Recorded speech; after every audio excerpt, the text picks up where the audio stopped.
It's a beautiful day here in Sacramento, where our office is at.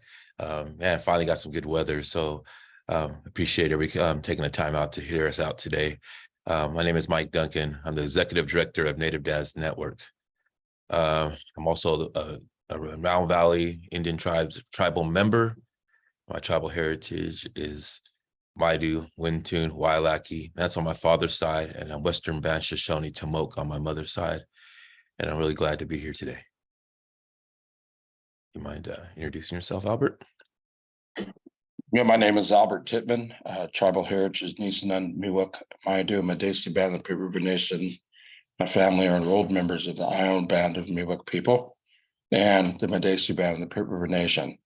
I am the deputy director of the Native Dads Network. And again, it's an honor to be here and present a little bit about Native Dads Network today. So, Thank you, Albert and Mike. I'd like to introduce our Executive Director at Youth Forward, Jim Kitty. Yeah, hi, good morning, everyone. So terrific to be here with you all. I'm Jim Keddy. I'm the Executive Director of Youth Forward. Thank you.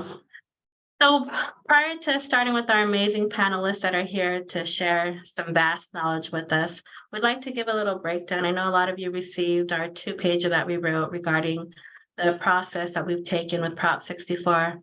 So I'd really like to open that up with Jim first, and then we'll move on. Great. Yeah, thanks, Tona. So just to provide you all with a little bit of background on Youth Forward and our work on cannabis policy, we were established as an organization in 2017, right after cannabis became legal in California. And we have been very interested in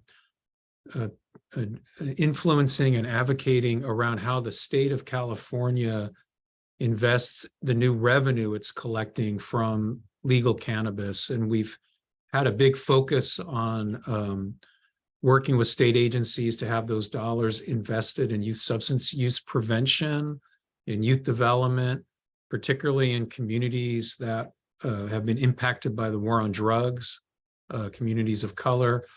We very early on began to engage in conversations with tribal leaders, with Terry Supahan from the Karuk tribe up on the North Coast, with the Yurok tribe and other folks. And through that work, we became very aware of the long history of legal grows on cannabis lands and other, illegal grows on tribal lands and other concerns that tribal nations have related to California's long history with cannabis.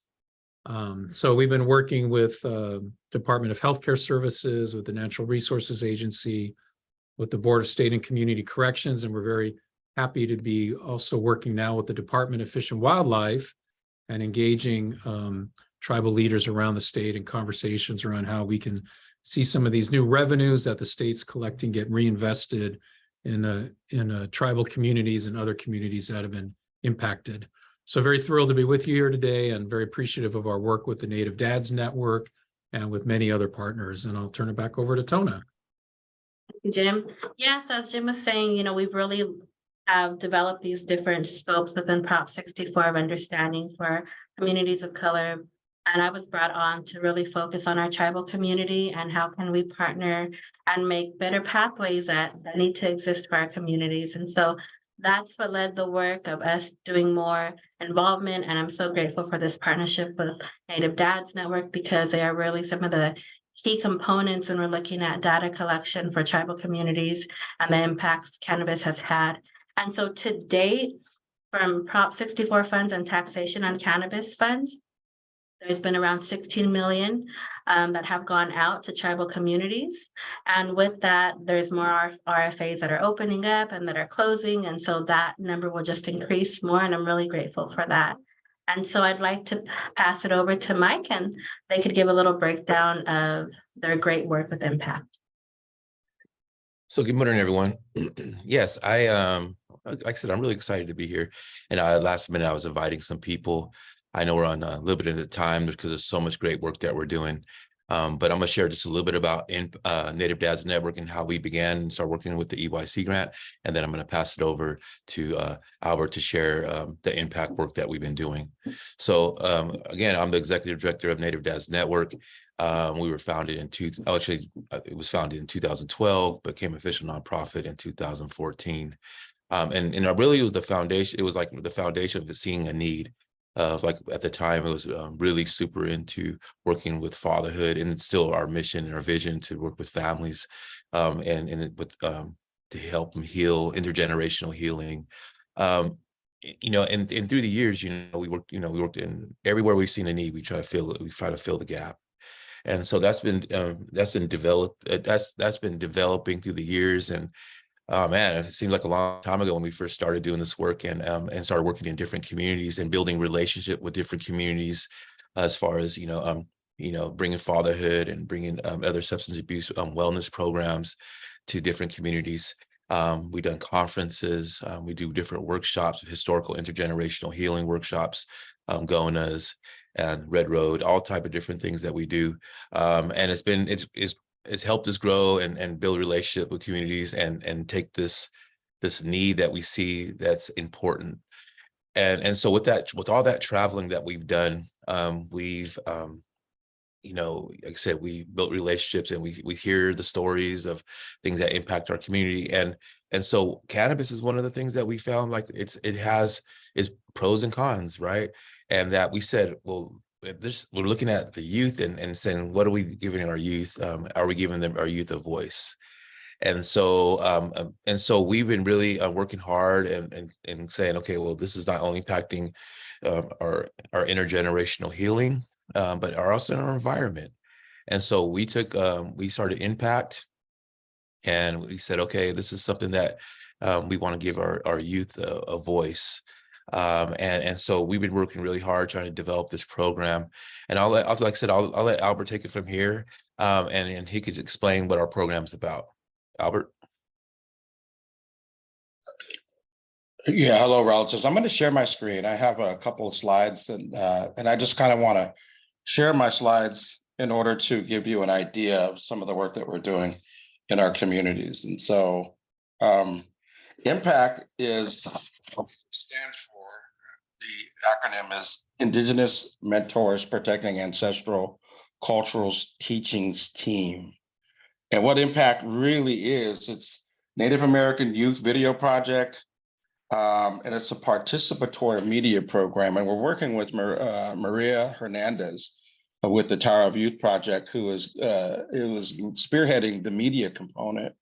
What we're doing is we're training economically underserved and technologically disconnected youth to express their voice and preserve the legacies of underrepresented communities and cultures. And what that means is we're reaching out to the communities that we know, that we've already visited through the Native Dads Network. We've brought events there, we've brought training, we've brought culture, we've brought healing. And we realize there are youth in all of these communities that are craving. They want you to hear what they have to say. And technology is a way that our youth, it almost appears that our youth now are born with a microchip in their brain.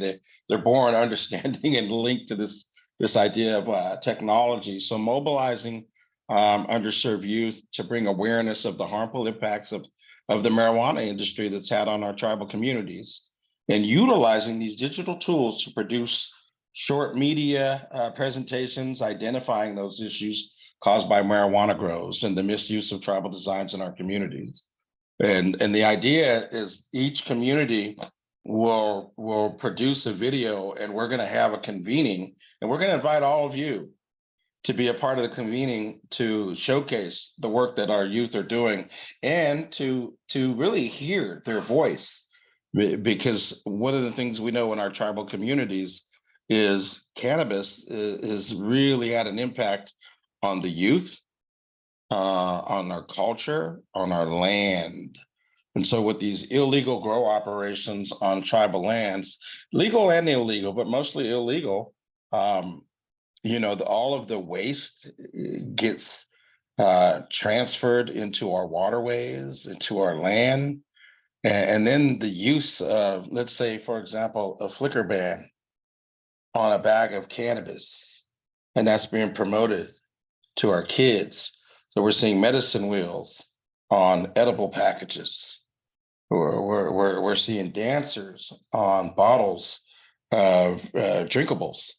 And we actually, Mike and I were at a national conference, Native American National Conference a few months back, and they were highly promoting cannabis, everything, right? Really the industry, the business. And now we're not against our relatives and making money, but we are standing against marketing towards our children, marketing towards our youth, because what we're seeing is the increase in the potency of cannabis, increase in hospitalizations, especially in mental health centers for our youth, having psychotic breaks. And we're seeing organized crime on our lands, setting up cannabis grows, and the impacts that that's having on our tribal lands, especially the most impoverished tribal communities. And so impact is, that's our goal. The goal is to reach out to our youth, educate our youth, and bring that awareness, but give them a voice. And not only them, their families. And so we've been able to reach out right now. We're in 2 school districts. We're in Yolo County with our impact project, and we're doing a mural. It's a mural design, so the students in the Indian education programs there, and we're in Twin Rivers Unified in Sacramento, and we're working with them to also have a mural design, and that is really a 2-week project with that school district, in hopes in each school district that this isn't the end, it's just the beginning, it's ongoing. So we've already laid the foundation. Mike worked diligently in the Woodland Unified to finally, after a couple of years of advocating, they've dedicated a resource center. So now there's actually a place in the school district for students to access Indian education, and the project that we're working on with Impact. So we really are growing Impact in many ways, and we're really excited about the future. So we're really in phase 1 of our project, 1 year in, and we've already reached out to several. I think now we're at 50 youth, and we're about to have a convening next week, an in-person, so the youth can come together again, second time, to develop their video project. So thank you, Tona, Jim Ketty, we really appreciate your support. We're really excited about what the future holds for Impact and the EYC, and looking forward to maybe some partnerships with all of you. So if any of you are interested, you could go to our website, www.nativedadsnetwork.org, and you can look and see some of the things that we're doing there. Thank you. Albert and Mike, that was amazing. We have a lot of work going on outside of our office, so my apologies for the noise. If possible, I'd like to invite Virginia now.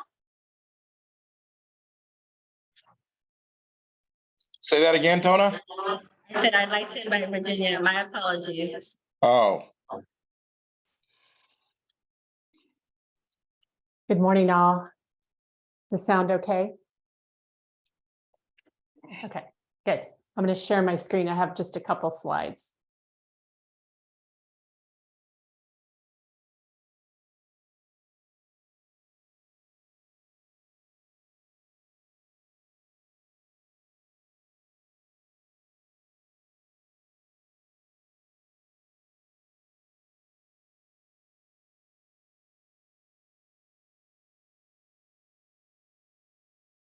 Good morning.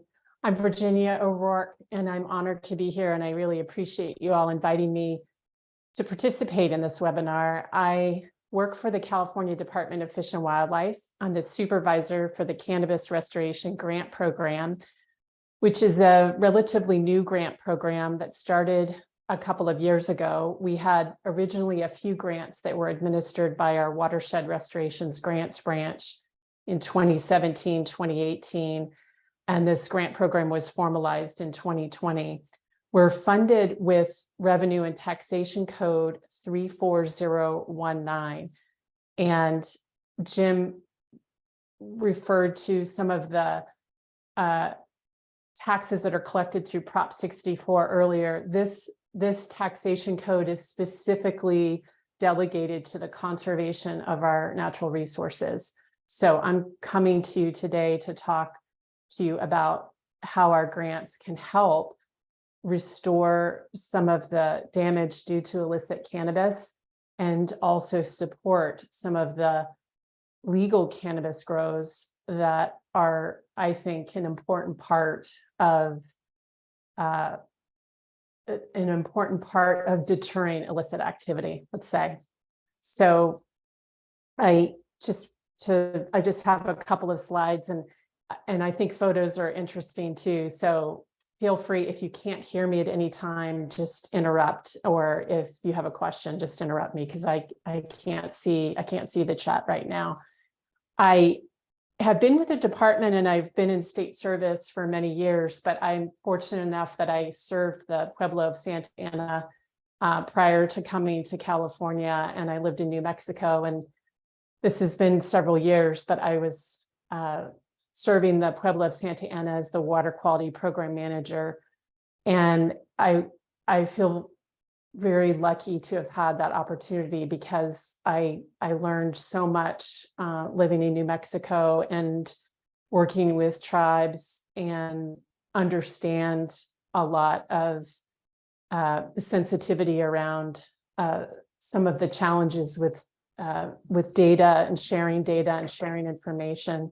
And so I feel very it's something that's really important to me in this position. It's also important to the Department, Fish and Wildlife, that we have meaningful collaboration with our communities and meaningful collaboration with tribes. And so I'm very open to your input and questions, and would love to hear how we can help provide partnerships and work together in getting these grant funds to tribes to help heal the land.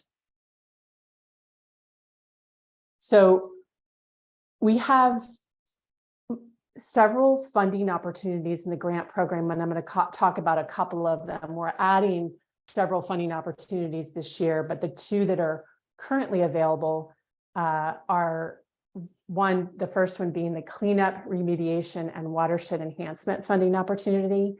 And this is for cleaning up and remediating illicit activities on public land. And that has been defined as land owned and managed by a federal, state, local government or institution, California Native American tribal government, or land held by the United States in trust for California Native American tribe. This is open to the entire state, this funding opportunity.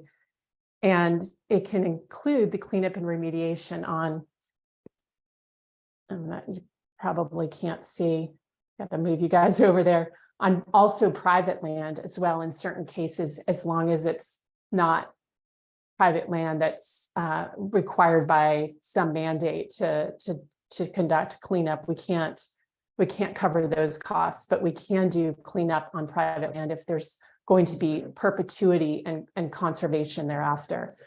This particular funding opportunity can also pay for road treatments to reduce sediment erosion, for wildlife and habitat enhancements, for water conservation projects.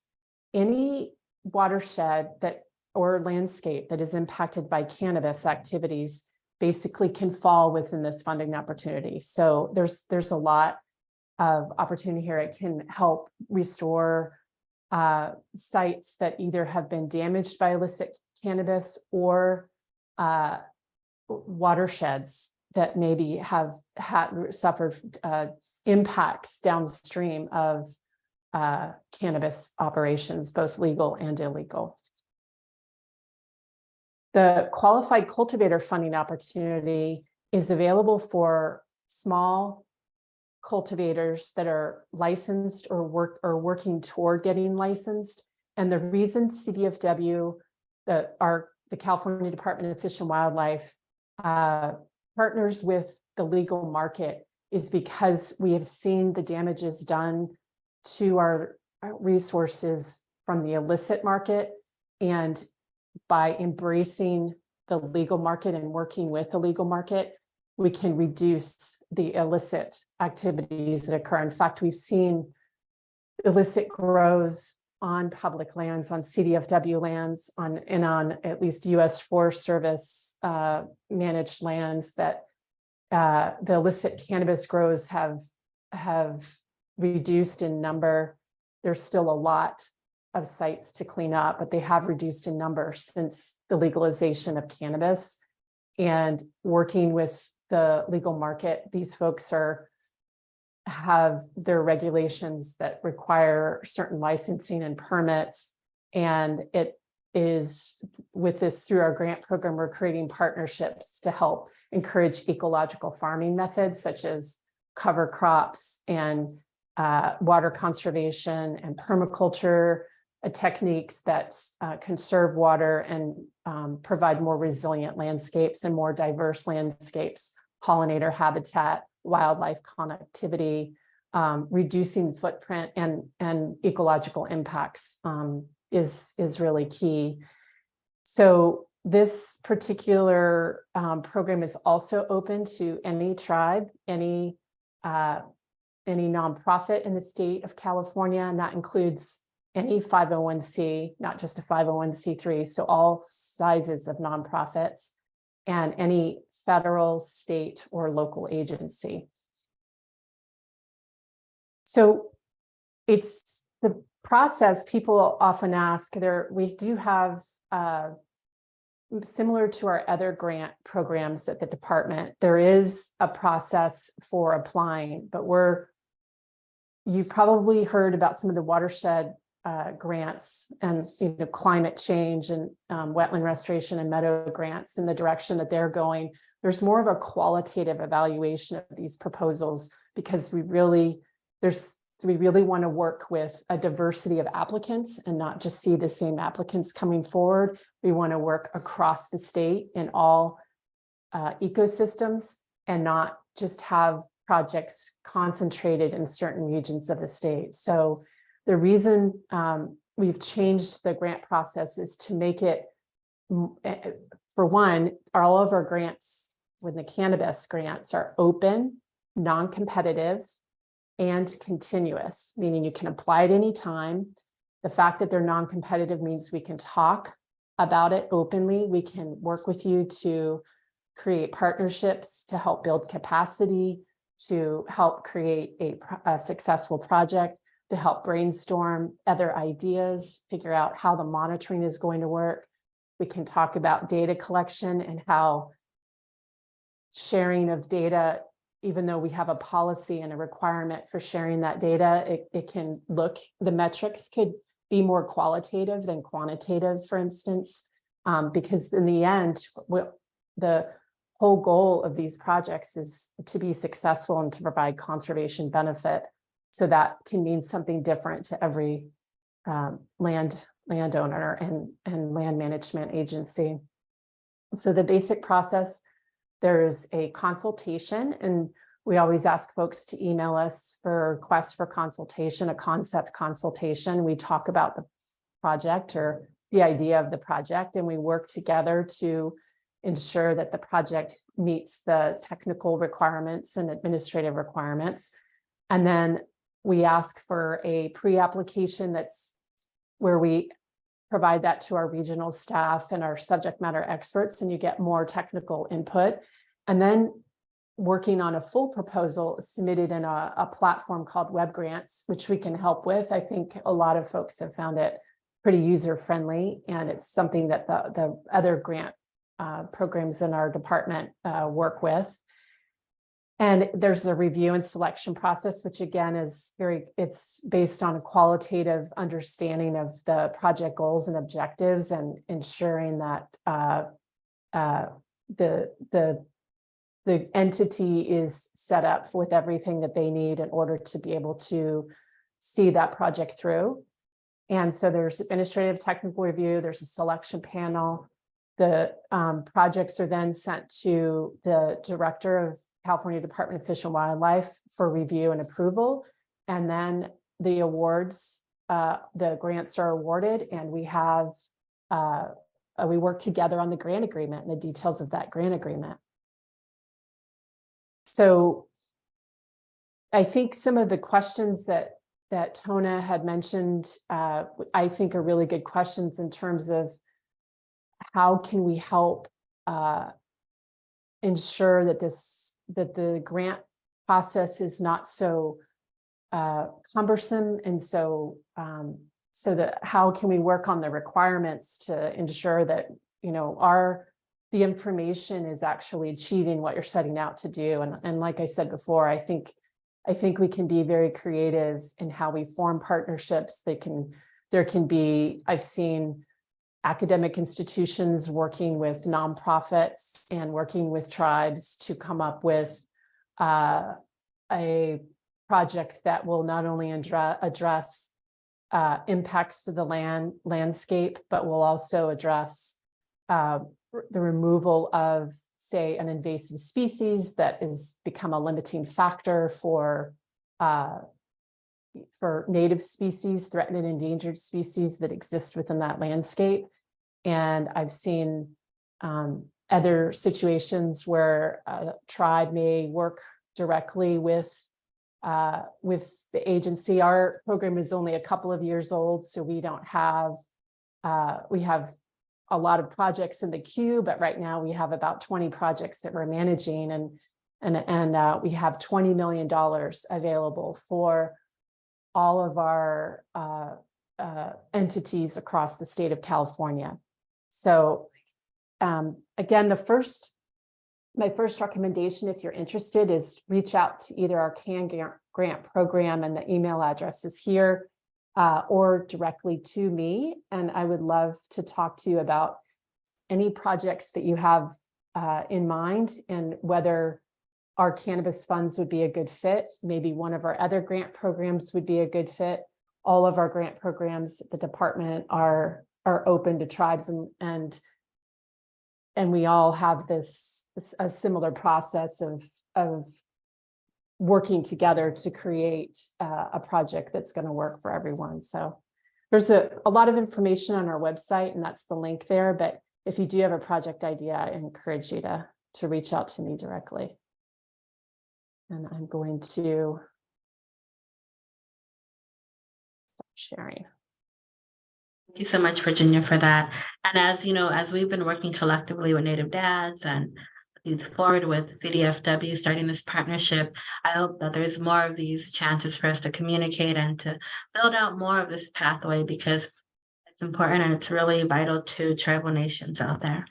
And next, we have EYC, Elevate Youth California. We have the Senior Program Manager, Paul Bender. So much, Tona and Jim and Michael, for having us here today. I'm going to share some slides. I'm going to just make sure it all works out.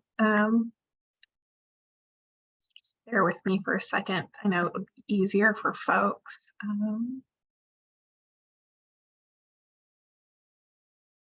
And can you all see that? I can't see the chat. Are you all able to see the slide? We can see it. We can see it. I'm going to drop this in. Okay, perfect. So I'll share a little bit about, I'll share all about Elevate Youth California, just a really snapshot in the next 10 to 15 minutes about the program. So Elevate Youth California is a program of the California Department of Healthcare Services that's funded through Proposition 64. It's the California Cannabis Tax Fund, sub-allocation of that goes into youth education, prevention, early intervention, and treatment. And the center, the Sierra Health Foundation, is contracted to support the implementation of Elevate Youth California, or as we call it, EYC. We've been contracted out since 2020, and we're currently in our 4th round of funding, and I'll go ahead and share more about all of that in just a second.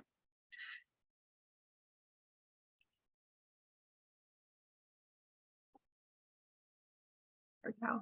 So a little bit about Prop 64, and I'll just cover it very briefly. Really allowed for the legalization of the adult use of cannabis and created new tax funds on the cultivation and sale of marijuana. And the revenues go directly into the California Marijuana Tax Fund, and 60% of that is coming to the YPETA Fund, and a subset of that is coming for Elevate Youth California.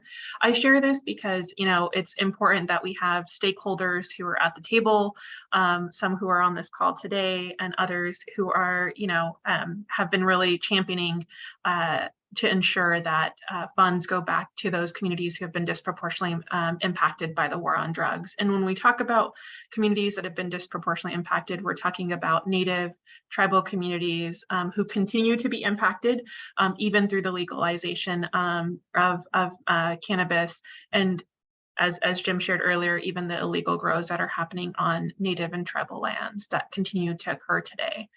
So really wanting to make sure that we center these communities in our funding and ensuring that we're prioritizing them throughout the Elevate Youth California Fund program.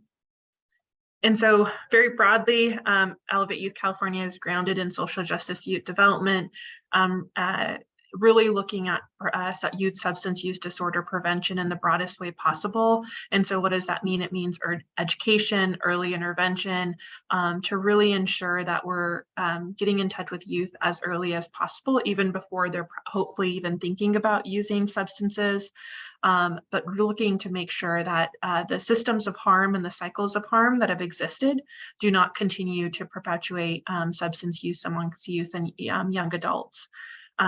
And so when we talk about prevention, it's not just about, you know, zero tolerance policies. It's not just about work that's being done to educate around substance use and not using substances, but it's about providing opportunities for young people that they haven't had. It's about investing in communities, particularly Black and Brown and Native and tribal communities that have been disproportionately impacted by the war on drugs, the policing of these communities, the specific harm that's done by the systems, and to ensure that young people are centered throughout the work. So we focus on really engaging in youth activities and our funded partners across the state.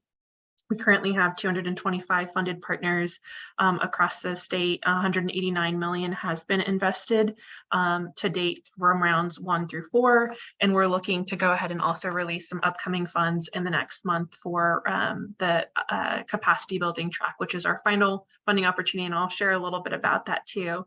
But out of that, you know, one of our main pieces has been prioritizing Native and tribal communities, those that are both on Native and tribal lands, as well as those that are in urban areas as well.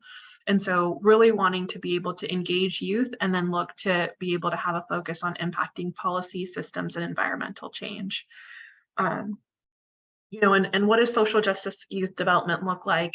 It really looks like young people leading the change. And so with Elevate Youth California, we prioritize youth social justice mentoring and peer support. So in addition to engaging with young people and ensuring that they are leaders in their communities and in the circles that they exist in, there's also opportunities to have mentorship as well as peer support. And our programs have done, you know, a phenomenal job at engaging in this. And especially our Native and tribal communities, our Native and tribal funded partners have done a phenomenal job. And I can give a few examples on how some of them do it. But with all of our funded partners across the state, there's just a plethora of examples that they're providing. And so when we talk about centering young people and ensuring that they are set up to be change makers, it's ensuring that they're leading and organizing. So we've seen that through student activism. We've seen that through campaigns to address school or community concern. We've had funded partners who have successfully brought Native language to their school district. So I believe Pinolville Pomo Nation, they advocated for Native language to be implemented at Ukiah's Unified School District, and they were able to even have that class offered for credit.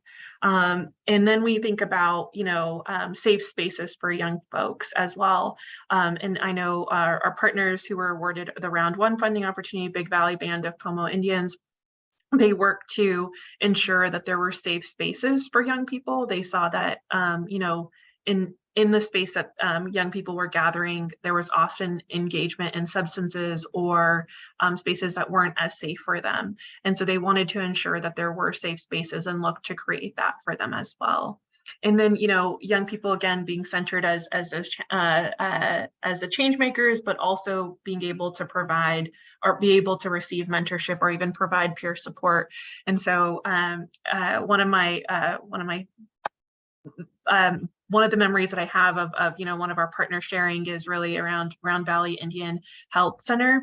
And when they presented to the Proposition 64 meeting last year, you know, they were talking about how they engaged in learning from their elders. And so being able to maintain the culture and being able to learn from the elders. And that was a direct example of mentoring, adult and youth mentorship that was provided for those young people.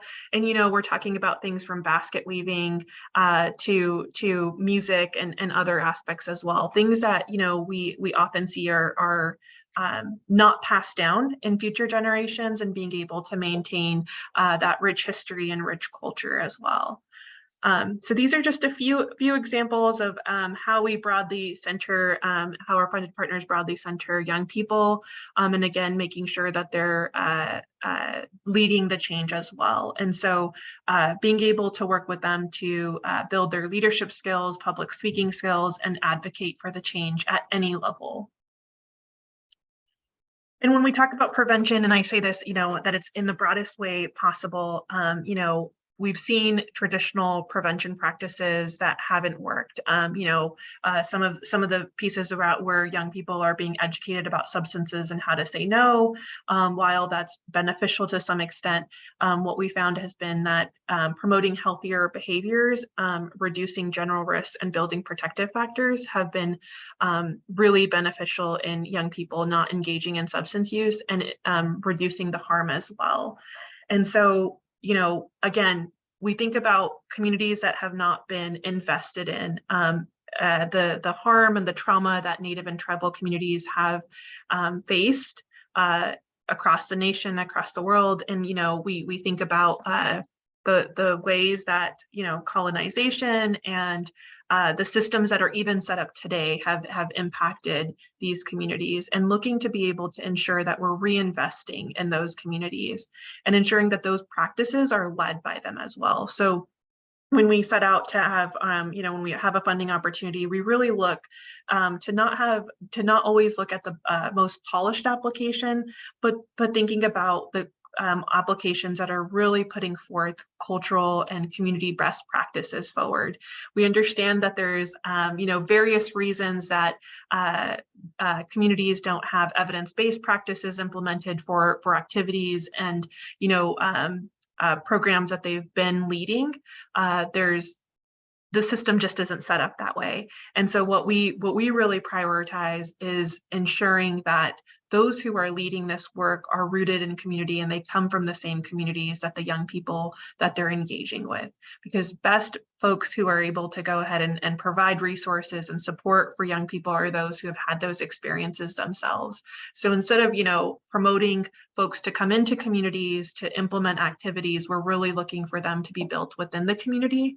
And so we encourage our applicants to have youth listening sessions prior to even, you know, applying, and, you know, if not at the start of their award, to make sure that they're engaging in youth, and youth again are able to provide guidance around, you know, what they want to see and what they want to hear. And the other piece around substance use disorder prevention is around harm reduction. Oftentimes, you know, there's some constraints with federal funding, but we want to really be able to ensure that we're reducing risk for those who are already engaged in substance use and misuse already. You know, it would be, we're only perpetuating the harm by saying no to young people who are already engaging in substances. And we've encountered a number of organizations who have had this in their policy and their organization policy, and working with them to revamp this to ensure that we're able to have a focus on harm reduction as well. And so, you know, we've seen great success for organizations who have had some of those policies prior and have looked to shift those. I'm going to speak more now to two of the funding opportunities we have. And as I mentioned, this is coming from the Cannabis Tax Fund. So we do foresee it to be annual funding that will occur. And again, the Center at Sierra Health Foundation is contracted out. So we will be contracted out for round 5, and future rounds will be determined as they come up. But on an annual basis, as of right now, for the last 2 rounds, we've been moving forward with 2 tracks, a standard track that focuses on policy system and environmental change, to really ensure that young people are making those changes in their community. And recognizing that a number of organizations may not have, the operational, programmatic, or organizational infrastructure set up to really manage a grant that's much larger, or they're really looking to engage in substance use disorder prevention. We wanted to make sure that they were also competitive. So we also have a capacity building track, and this track focuses on building that organizational infrastructure. So we're talking about fund development plans. We're talking about, how to compensate young people, payroll, all of these things. It really varies on the organization that we're working with to be able to implement this. And, what we found in some of the Native and tribal organizations was that they may have had other programming and their organization has a large budget, but they didn't have necessarily the infrastructure set up for youth programming. This has occurred for a few of the tribes that we've specifically have funded already, where they had shared that they didn't have a robust youth leadership program or a robust leadership program, and one actually that didn't even have a youth program, specifically focusing with engaging in young people in this sort of way. And so being able to ensure that they're focusing on building their capacity and ideally setting them up to be eligible in the future for that standard track award. So those young people are focusing on policy systems and environmental change.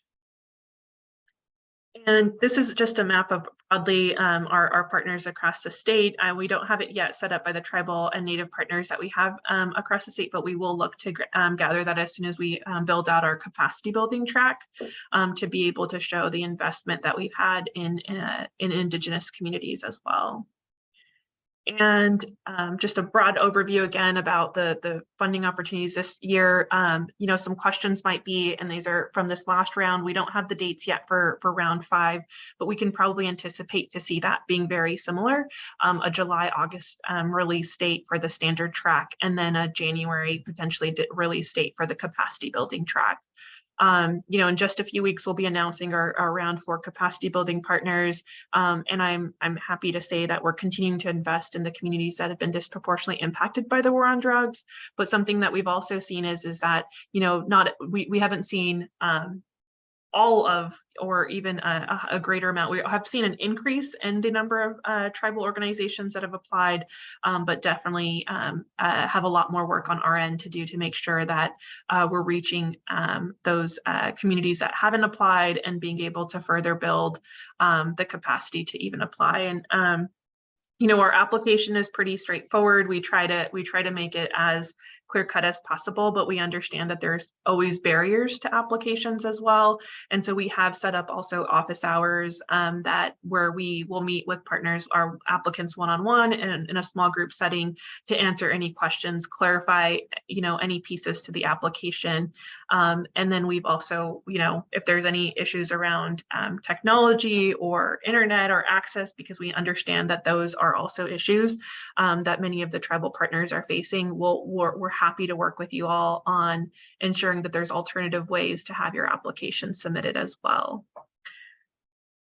And this shows sort of that broad funding opportunity. I'm going to go ahead and pass up these slides. Actually, I think I shared the wrong slide, so I'm going to stop sharing, and then I'll go ahead and post. I'll share our information as well at the very end. So let me go ahead and share that. But, our website, and I'll drop it in the chat in just a little bit as well, our website and the email address. So that way folks can have it and can have access to that. And, one of the things I wanted to just highlight is that we really work with our funded partners after they're awarded. So I will say many community organizations, tribal organizations face challenges when they are encountering, when they're going ahead and implementing a program. I often see applications that say on day one, they're going to go ahead and implement their program and they're going to have new staff hired. And I'm like, but you only found out a week before, so how are you going to be able to hire and do that process? And so we really encourage folks to be, to not, of course, there's this general nature of being ambitious in the application cycle, but really being realistic with where you're going to be at. And we're really, we actually probably give, greater sort of, we look at the applications that have, a planning phase a little bit more highly, just because it's being realistic, right? You're notified maybe 10 days before the award amount's going to start, and we're trying to move earlier on that, but we still have some constraints working with the state, and so there are those timelines that are impacted, but we just want to make sure that you're able to plan and be able to have a realistic program, because the thing that I've seen with many of our partners has been, there's an ambitious work plan to get moving, and then there's a hesitation to reach out to the funder about, the delays, the challenges, things of that sort. But what I'll share is that we really want to support our funded partners. So that means that we'll meet with you after you've been awarded. We'll work on modifications to your work plan, to your budget. We really want to ensure that what you're doing is in the best, it is the best for the young people and the youth that you're working with. And so the last thing we'll do is just say no to something, because, there isn't anything that we, can do around it. But we'll really work with you on that end. And we've done that with our funded partners. We've experienced a number of challenges, a number of pieces that have come up with funded partners in the last 2 to 3 years, but we've been able to work with them. So whether it's technical assistance from the center or that's through technical assistance consultants that we provide, we'll be sure to, support you through the grant period as well. So I'll sort of stop there. And if there's any questions, I'm happy to answer them. Thank you so much, Pavender. I appreciate the work, and I know EYC has done great things for our tribal community, and it's going to continue doing great things. And I'm just so grateful to have you on and to be a part of the EYC consultant. So really happy for this. And then we have next our Natural Resource Agency, Melissa. Hi, good. It is still morning for another 6 minutes. So good morning, everybody. Let me pull up my slides here, some slides to share.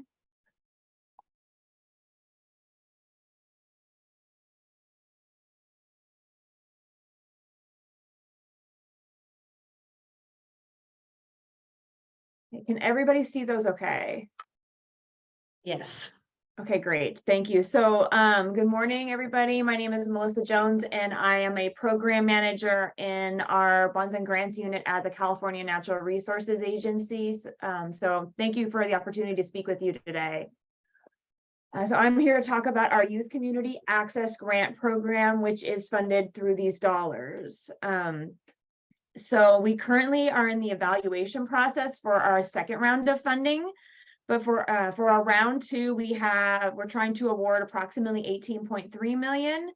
And for our round 3, we expect to have, we anticipate releasing that solicitation in early 2024. And we expect to have about 18.5 million available.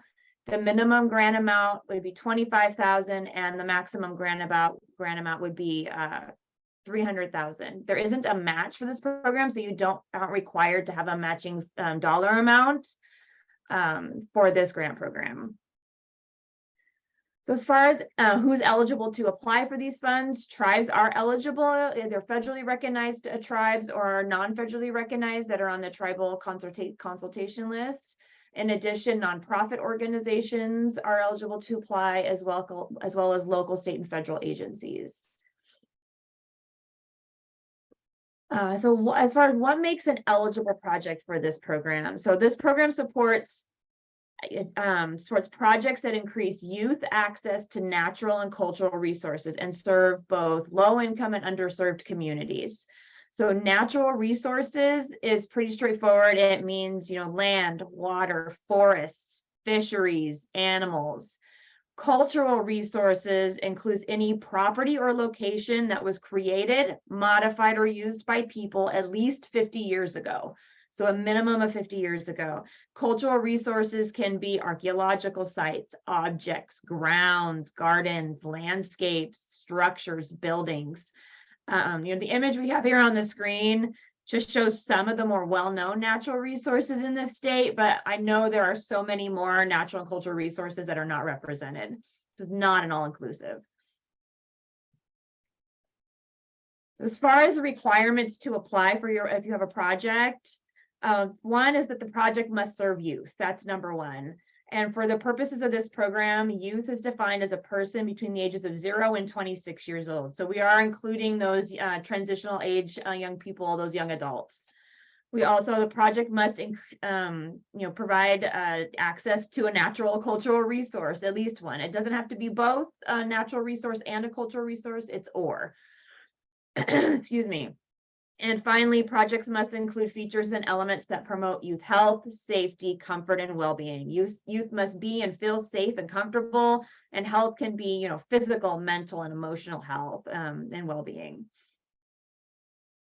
So one of the, in addition to those requirements, all projects must serve youth from underserved and low-income communities. So what is an underserved community? So for the purposes of this program, an underserved community means underserved communities of color and vulnerable populations. Now, those communities are defined here on the screen. Any of the communities in either main category would fit the definition of underserved. So it can either be one or the other. The purpose of these funds is to serve communities that were disproportionately affected by those, past state and federal drug policies. And through a lot of various outreach, these communities were identified as meeting that intent. We're also, another part of it is low income communities. So if you're going to apply, in addition to so this program is targeting communities with an annual median household income less than 80% of the statewide average. So it's something to keep in mind too. And it's an and, not an or. They must be underserved and they must be low income. So next, I'm going to go over a few projects that we awarded recently. We've only awarded one round of funding that I thought would be helpful just to give folks an idea of the type of projects that were awarded in the past. So the first project here is the Connecting Tribal Youth to Nature via the Torres Martinez Youth Environmental Ambassadors Program. And that was awarded to the Living Desert, which is in Palm Springs. This project is a partnership between Outward Bound Adventures, the Torres Martinez Desert Colua Tribe, and Tribal Aid for Needy Families to provide habitat restoration and conservation job training and nature excursions to 48 tribal youth in the area. The next example is from the Robertson Rancheria Pomo Indians, and it highlights activities that will take place in their project, Robinson Youth Project. So they, Rancheria received a grant award of $218,164, and it supports enhancements to the tribe's dance grounds, youth-led field trips to historical, cultural, and natural spaces, environmental and cultural education workshops, an environmental campout, and a regional youth summit. So the field trips, sites that the tribe is going to take folks to include Anderson Marsh State Park, Cow Mountain, and Mount Konocti County Park, or just a couple of them. I know there's a few others as well. 3 tribal youth will receive stipends for leading the dance ground rehabilitation component, and enhancements to the grounds includes a dance arbor, new changing rooms, doing some native plant restoration, and installing some talking circle benches. And the enhanced dance grounds will also be a focus of the programming component. Okay, this next example is from the Mewater Foundation, and they were awarded a grant to provide surf, ocean, and education and safety camps in the Bay for Bay Area youth enrolled in their Youth Engage program. Now, camps include drug prevention and mental health programming. The grant will also support the acquisition of a clean vehicle to transport youth to the coast to do the program itself. The grantee received $31,600 in grant funds to support CPR and first aid training classes, the purchase of wetsuits, surfboards, and program of evaluation, in addition to the acquisition of the vehicle. The last example I have here is, this is from the Nikon Tochun project awarded to the Nawakomeke International University Preparatory located in East Los Angeles. The project will engage high school students in their healthy outdoor activities to build their awareness of and relationship to the cultures and traditions of the indigenous peoples and the natural ecosystems surrounding the urban environment in which they live in East LA. This project was awarded $153,920 for restoration and learning activities for youth at the Native Terrace Garden, elder workshops highlighting planting, harvesting, and the use of plants and ceremonies, field trips to indigenous cultural sites for outdoor access, and student-generated exhibits, kind of sharing what they've learned. So I kind of talked about what's eligible. I did kind of want to give folks an idea of what isn't, and most of these are pretty straightforward. First of all, if your project does not serve youth, that would not be eligible. If it's not tied to providing access to natural cultural resources, if it's not serving low-income and underserved communities, and fundraising activities would not be eligible. Youth Community Access Program also has some funding priorities, which can help make your projects more competitive if you're considering applying. So there are three main priorities. These are not required to be eligible, but like I said, they can make it, help make it more competitive and in this program. The first is projects that feature youth-led opportunities. So this means that the project is just not a project that benefits youth, but the youth are involved in the planning and the implementation and the design of the project. The second priority is in which youth participate in outreach and awareness campaigns. So this means that the outreach materials and any program materials are specifically designed in a way for youth to understand, relate to, and connect with. They see themselves in the project. And the final priority is that projects that empower youth to make healthy choices. So this is where it includes projects that which foster confidence, self-awareness, and other skills that the youth can use in making healthy choices, such as refraining from substance use, mindfulness and self-reflection, career development, just to name a few possibilities. So some other criteria that we look at when we're evaluating projects, we look at how ready the project is to be implemented, evaluating where you are in the hiring, the development, staffing, fundraising, vehicle estimates, environmental compliance, if that's applicable. It doesn't have to be completely ready, but we want to get a sense of where you are with it. We will take a look at your organization's experience in completing similar types of projects and how that will reflect on the success of this project.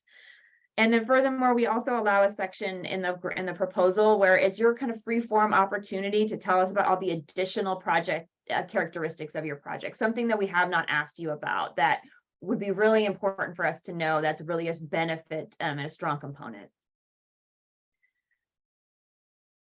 Some other considerations that we take into when we're evaluating projects is that this grant program is a statewide grant program.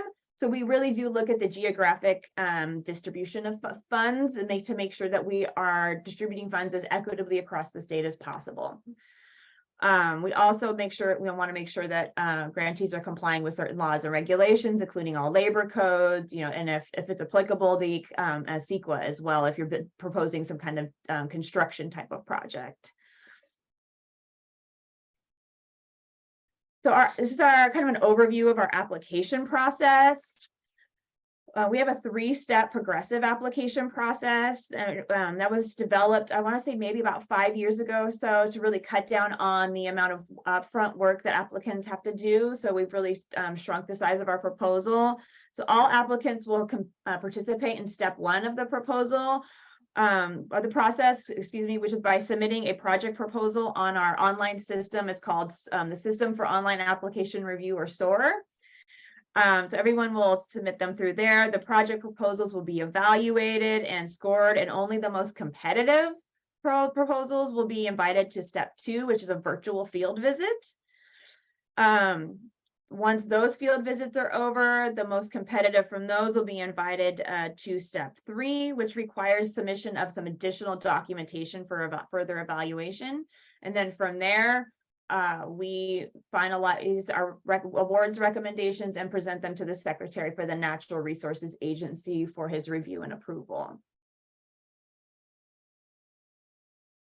So on the screen, here's our contact information. You know, it's a general email box and a general phone number, but we have staff that are on it at all times as somebody's answering. So if you always call us or email us, you will get a response, you will get a person. So please feel free to reach out if you have any questions. We also have these lines available as well during a solicitation period. You will always assist applicants up until the point that they hit submit. So if you want to call us and set up a time to go through, this is my project idea, and get some thoughts and feedback, you're welcome to do that. I've done that with numerous different applicants. We also provide feedback afterwards. If you're unsuccessful, we're happy to set up a call to provide any feedback as well, because this is an annual program, so you can reply, get feedback and apply again. So once again, thank you, everybody, and I'm happy to answer any questions. Thank you so much, Melissa. So yeah, so now we're on to our question section. Please feel free to have our chat open. I know that there's some that have been coming in and been answering them.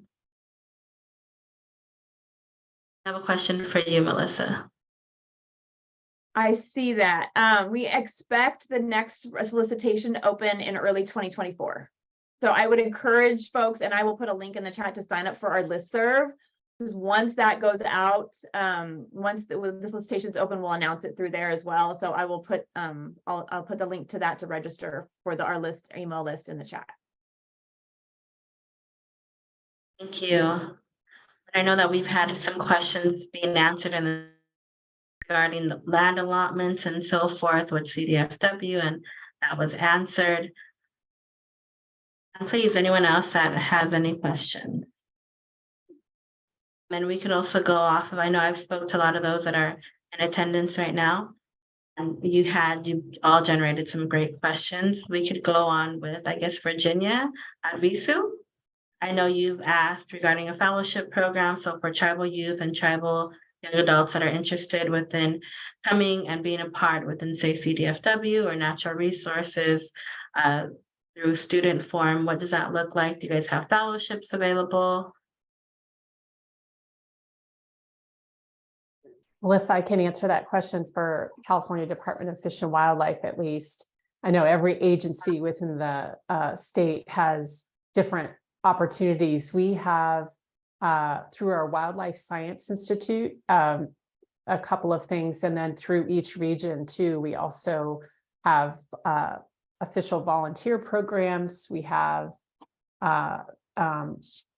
we do a lot of recruitment throughout the state for at various high schools, colleges, universities, and job fairs, in terms of folks who are interested in careers in natural resources. Doesn't have to be with CDFW, but in natural resources in general. And we have, in addition to volunteer programs, we also have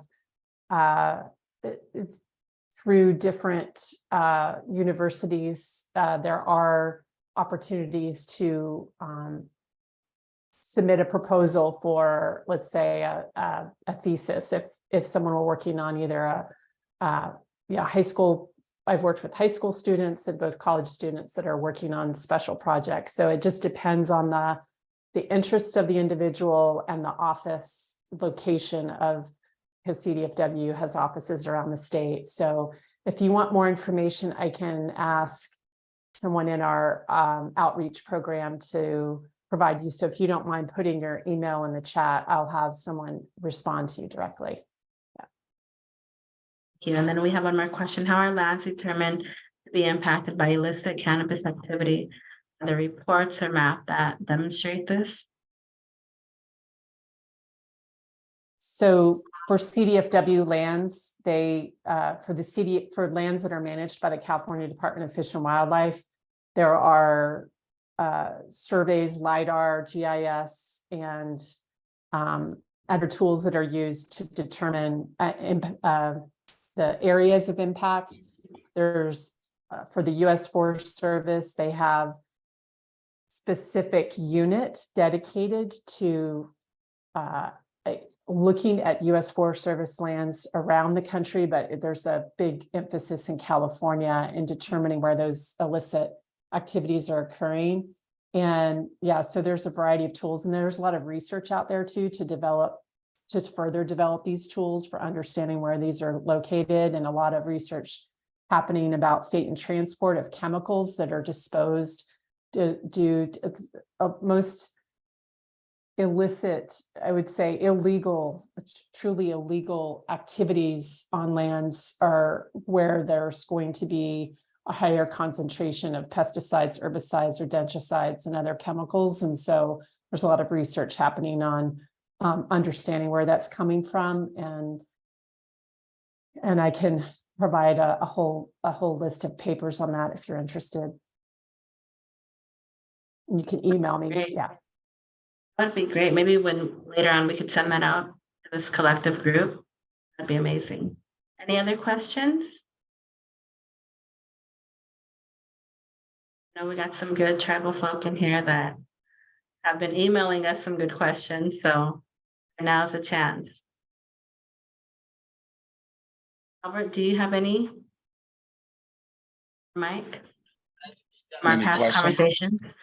From our past Well, you know, conversations with the tribe? what I want to do is I just want to offer gratitude, because I know Pal Vinder and her team have been really helpful for us navigating through, you know, reporting and budget modifications. So I really just want to offer gratitude to even you and Jim for you know, your support and moving our you know, our processes through. And then I agree with I think it was Paul Vinder who said, you know, your first phase should be planning.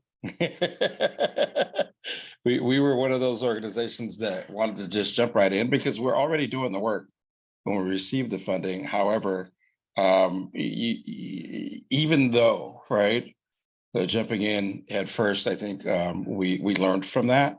And so really having, you know, it's important to plan, then implement, right? So I agree with that, and just want to offer gratitude and look forward to meeting with you, Virginia, next week. I'm excited about that opportunity, and again, offering gratitude, being grateful for all of your support and assistance.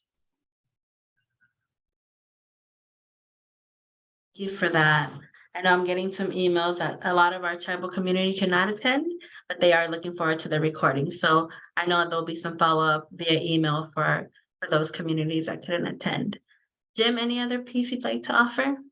No, I just, like Albert, I just want to express my gratitude to everyone for coming together, and to Virginia and to Melissa and to Balvinder for all the great work you're doing at through your state agencies. Thank you very much. Yes, thank you, everyone. And Mike, would you like to say a piece prior? Yes, just like Albert shared, it was it's again understanding the process and being in the EYC grant. It's just really been very I guess beneficial to Native dads doing this work. You know, it's, and all the people that we invited. I know that's on this call right now. They're very passionate about. They have the same passion that we do, and that this is a great opportunity just for share that space with you all and to come to solutions for our communities. There's all these resources out here, and I'm glad that we have just a part in it to share this with our people and to get to that place where our communities are really safe. So thank you.